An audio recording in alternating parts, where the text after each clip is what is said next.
నమస్తే, this is శౌర్య. ప్రధానమంత్రి నరేంద్ర మోదీ మీద హత్యాయత్నం జరిగింది అనే వార్త అయితే మాత్రం ప్రస్తుతం దేశవ్యాప్తంగా కూడా సంచలనం సృష్టిస్తుంది. ఎందుకంటే ప్రధానమంత్రి అనేటప్పుడు హై కేడర్స్ ఉండేటప్పటికి చాలా భారీ భద్రతా బలగాలు ఉంటూ ఉంటాయి, హై సెక్యూరిటీ ఉంటుంది. మరి అలాంటి జోన్స్ ని ఛేదించి ఎలా హత్యాయత్నం చేయగలిగాడు అనేది ఇప్పుడు పూర్తిగా కూడా చర్చించుకుంటూ ఉన్నారు. సో దీనికి సంబంధించి మరిన్ని డీటెయిల్స్ మాట్లాడదాం. మనతో పాటు senior journalist doctor Durga Vadlamani గారు ఉన్నారు, వారితో మాట్లాడదాం. నమస్తే మ్యామ్. నమస్తే అండి. మ్యామ్, మోదీ మీద హత్యాయత్నం కుట్ర. సో అంటే మనం ఎప్పుడో చూసాం, రాజీవ్ గాంధీ మీద జరిగినప్పుడు మనకి ఆ హత్య అంటే దగ్గరగా ఉండే ఒక నాయకుడిని అంతమొందిస్తే ఎలా ఉంటుంది అనేది.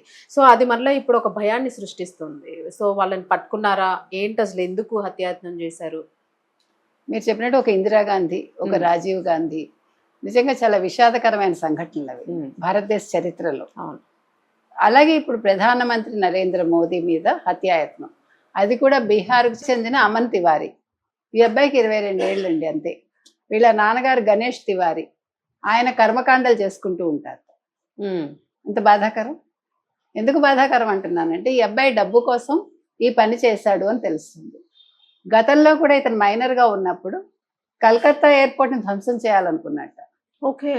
అప్పుడు అరెస్ట్ అయ్యాడు. మైనర్ కాబట్టి పెద్ద శిక్షలు లేకుండా తప్పించుకున్నాడు. సో అప్పుడు కూడా వేరే వాళ్ళతోటి నెట్వర్క్ పెట్టుకున్నాడు. ఈ అబ్బాయి పెద్దగా చదువుకోలేదు, కానీ ఇతనికి నెట్వర్క్ మీద అంటే ఇంటర్నెట్ వీటి మీద మంచి అవగాహన ఉంది. సో ఇప్పుడు ఏం చేశాడంటే, అమెరికా నిఘా సంస్థ ఉంది కదా, సిఐఏ, వాళ్ళకి ఒక ఇది డీల్ పెట్టాడు. నేను ప్రధానమంత్రి మోదీని చంపేస్తాను, మీరు నాకు బోల్ డబ్బులు ఇస్తే 22 రోజులు పడుతుంది నాకు ఆ పని పూర్తి చేయటానికి. My God. అసలు వెంటనే వాళ్ళు పోలీసులను అలర్ట్ చేశారు. చేస్తే పోలీసులు వెంటనే దుమ్రాను తర్వాత ఇంకొక చోట ఇతని ఇంటి మీద మొత్తాన్ని నిఘా పెట్టి అందరూ కలిసి చుట్టుముట్టి అతను అరెస్ట్ చేశారు. అతని ల్యాప్టాప్ అన్ని తీసుకున్నారు. ఇంకో ఇద్దరిని కూడా అరెస్ట్ చేశారు ఇతను చెప్పాక. వాళ్ళ పేర్లు ఇంకా బయట పెట్టలేదు, ఎందుకంటే వాళ్ళకి ఎవరితోనో లింకులు ఉన్నాయేమో.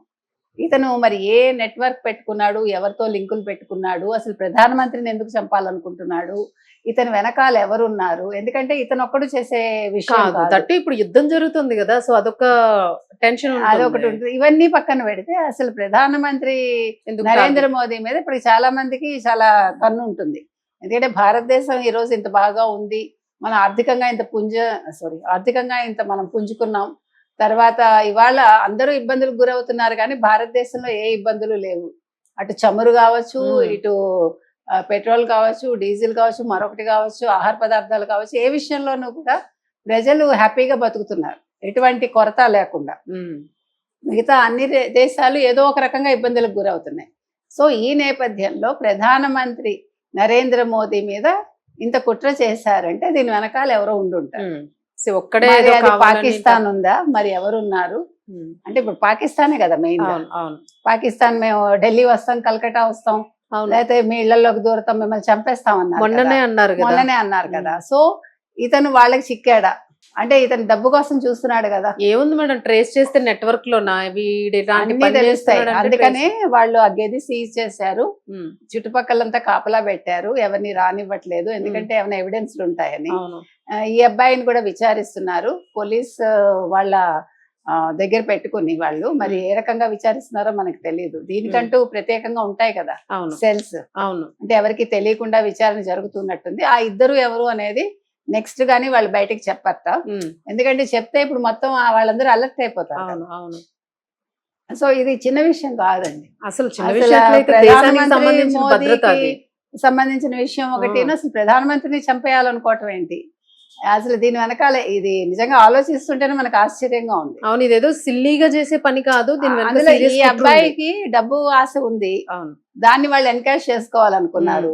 సో అతను లొంగి ఉంటాడు, కానీ తెలివి తక్కువగా ఇతను వాళ్ళకి ఇన్ఫర్మేషన్ ఇవ్వడం ఏంటి అమెరికా నిఘా విభాగానికి.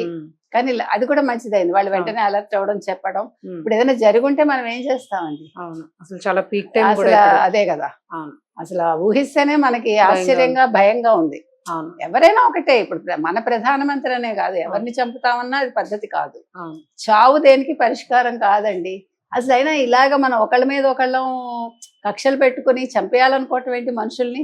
మేడం, దీని మీద ఎవరైనా రాజకీయ వర్గాలు కానీ అలాగే బీజేపీ వర్గాలు కానీ ఎక్కడైనా బయటికి ఇంకా ఏమైనా ఎవరు స్పందించలేదు దీని మీద, ఏమీ బయటికి రాలేదు మనకి, మేబీ త్వరలో రావచ్చు. మరి అపోజిషన్ కూడా దీని మీద స్పందించాలి స్పందించాలి. లెక్క ప్రకారం. మరి రాహుల్ గాంధీ స్పందిస్తారా లేదా వేచి చూడాలి. Right madam, thank you ma'am.